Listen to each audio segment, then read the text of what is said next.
Hello mindful foodies, Inga from Health Origins here. So today a very exciting recipe because I'm making samosa stuffed muffins from Forks Over Knives book. So let's begin. So first of all we'll make our potato filling. So I've got 1 teaspoon of cumin seeds that I'm putting into a preheated saute pan, and I'm gonna give these a light roast for about 2-3 minutes.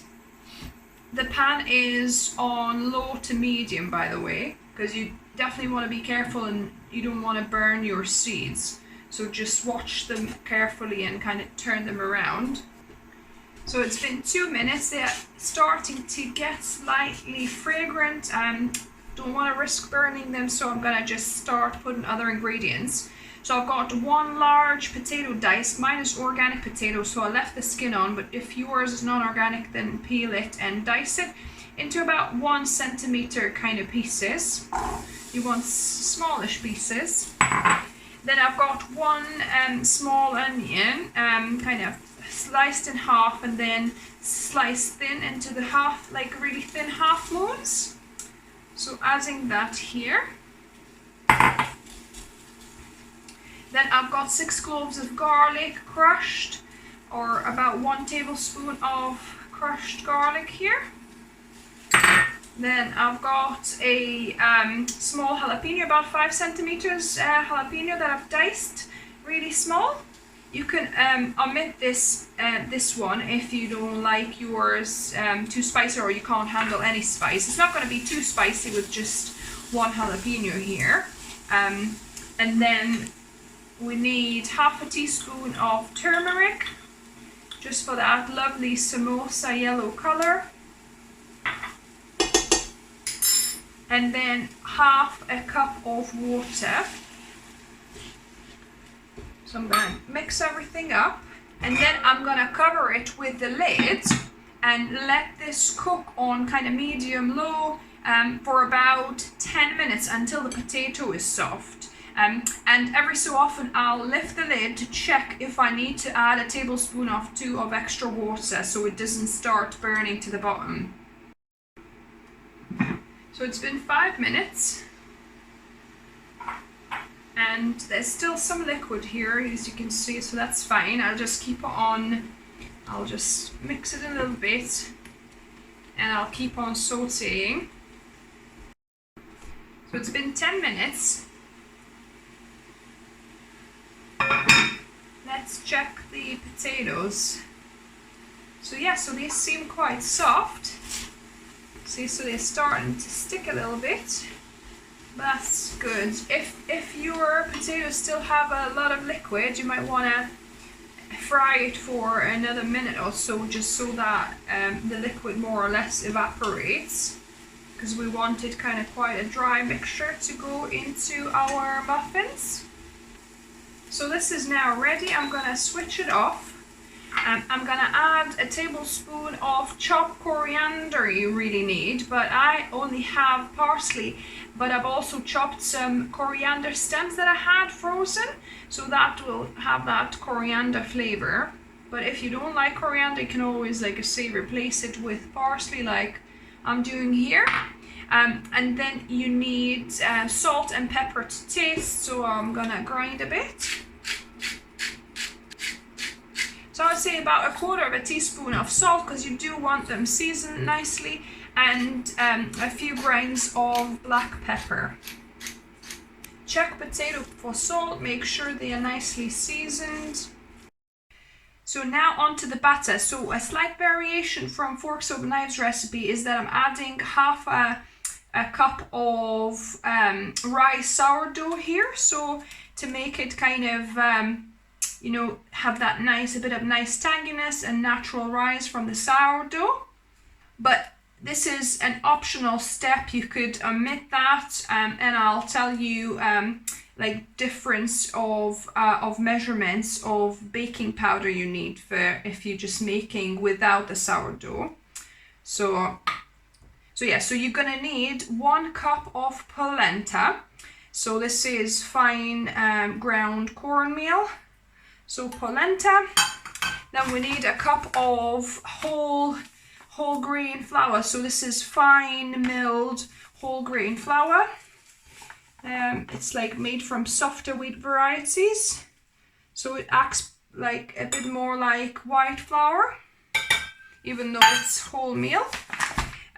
So that's the 2 flours. Then we're gonna need about half a teaspoon of salt. So I'm gonna grind some in because I don't have any loose ones. So I'll just grind some.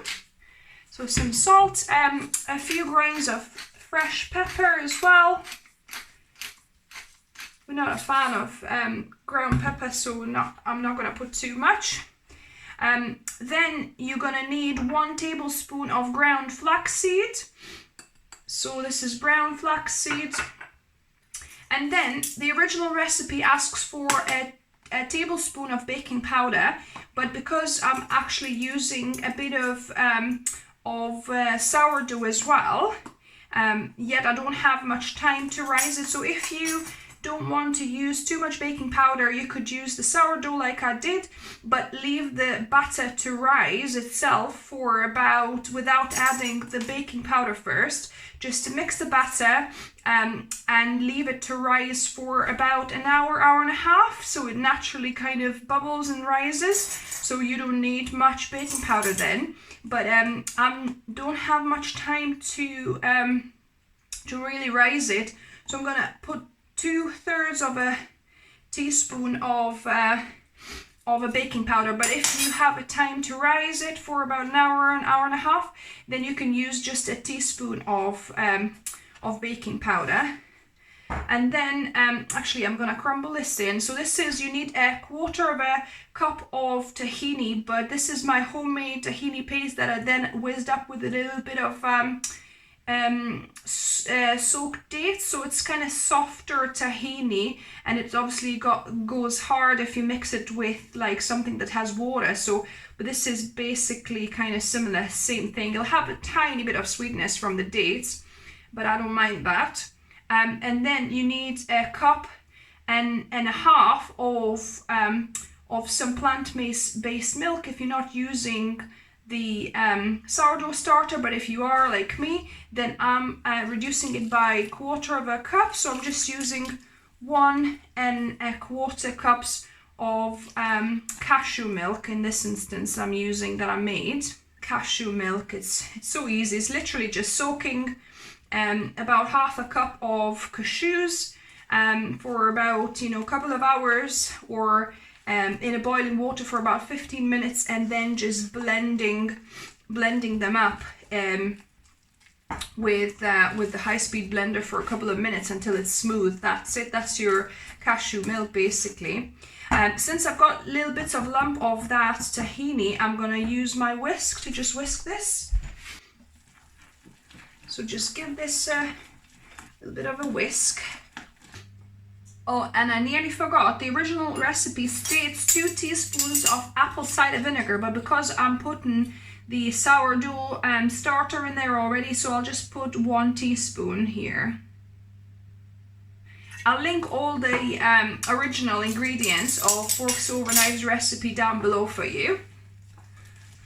So now the batter is ready. I'm gonna line my muffin tin with my silicone muffin liners, and be warned, as you can see, it stains them. So you might want to have like one set for savory kind of ones for that, and one for your nice cupcakes if you don't want them to be stained like this. And we seem to have lost one cupcake liner somewhere, so I'm just using a paper one for this, because that should be just perfect amount for 12 cupcakes. And I'm preheating my oven on 175 degrees Celsius, or I'm doing 160 fan oven for mine. So you want about a small tablespoon of batter at the bottom, just to line the very bottom of these. So now when we've got these lined, I'm gonna be adding about a tablespoon of this potato mixture to these. So just a good tablespoon in there. We want to distribute the mixture evenly among all the 12 cases. So don't over add too much. You can always add a little bit more. So I've distributed the mixture. Now I'm going to put about a tablespoon on top just to cover it. In fact, it's probably going to be about a tablespoon and a half. You just want to nicely just cover the whole mixture and even this out. So as you can see, that was a perfect amount to cover them all. These are ready to go into the oven. It's all preheated now, and I'm gonna bake these for about 40 to 45 minutes. I'll test with a little skewer and see when they're done. But yeah, last time it took me about 45 to even 50 minutes, I think, or maybe 47 minutes. So, but I'll put it in for 45 to start with.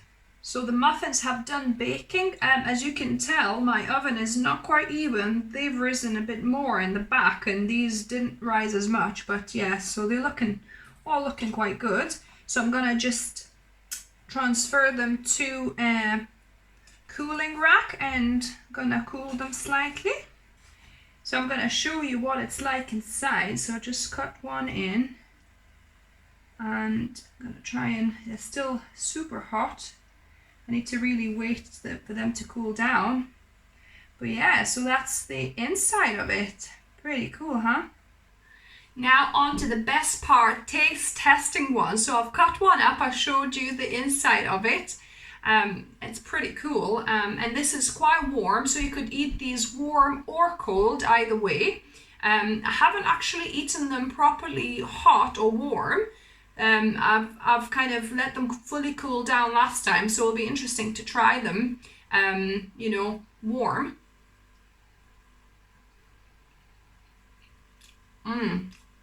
So good, guys.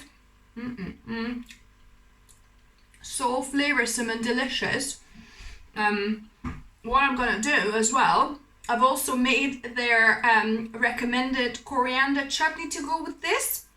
I'll follow up with the recipe next time, but I'll put it down below for you if you wanted to make it to have with these. But let me just get a spoonful of that to try with this. So this is the green chutney, so I'm gonna take half a teaspoon here, and gonna put on my samosa muffin and taste test it.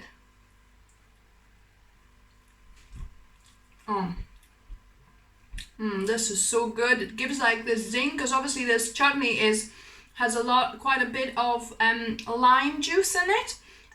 Obviously lots of coriander and things, but yeah, it just adds that additional kind of flavor profile to these samosa muffins. So good.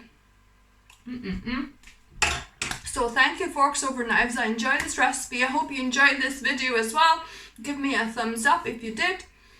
If you're new here, welcome to the channel, and subscribe for more videos on Wednesdays and Sundays.